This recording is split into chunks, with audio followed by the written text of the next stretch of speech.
Konnichiwa! Baseball season na naman kaya nabuhayan na naman ang dugo ng dalawa. Day off ni Hapon pero may inaasikaso sa office kaya nag-half day siya. 2 hours nga pala ang biyahe mula sa bahay hanggang sa Nagoya Dome. Kaya meron akong dalang makukutkot habang bumabiyahe. Maulan yung araw na yan at padadaanan nga pala natin ang Nagoya Castle on the way. Ayan o, nakikita nyo? Wow! Yan nga pala ang City Hall at Governor's Office ng Nagoya. Malapit lang siya sa Nagoya Castle, doon lang sa kabilang kanto. At maya-maya pa, nasa Nagoya Dome na kami. Magkalaban nga pala ang team namin ni Pati. Hanshin Tiger siya, Chunichi Dragons naman ako. Sinasabi nila wala daw work-life balance ang mga Hapon. Eh ano yan?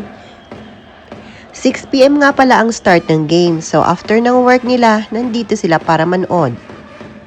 Parang Hinebra versus Alaska lang ang dating. Mas puno pa yan at mas malaki kaysa sa Araneta Coliseum. At syempre, hindi nawawala ang nagagandahang mga cheerleaders. Ang cute nila mag-perform. Panalo na sana ang team ko, pero sa 9th inning, ayun, naungusan. Natalo tuloy. Pero masaya naman si Javi, kasi panalo ang team niya. Time check, mga 10 PM na yan. Pauwi na kami at may nadaanan kaming gumagawa ng kalsada. Yes, sa gabi nila ginagawa ang kalsada. At pagising mo sa umaga, ang maganda na ulit, parang magic. Kaya sulit ang binabayad nga taxes. Dahil nakikita mo kung saan siya napupunta. At parang magluluto yata ng asfalto si kuya. May dalang gasol. At dahil umulan maghapon, ayan, foggy siya. Kiri. Hindi makita yung kalsada.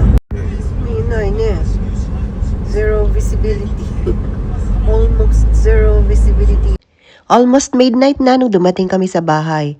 At bago matulog, mag-Phantom of the Opera muna tayo. O siya, sige. Matane. O yasumi nasai.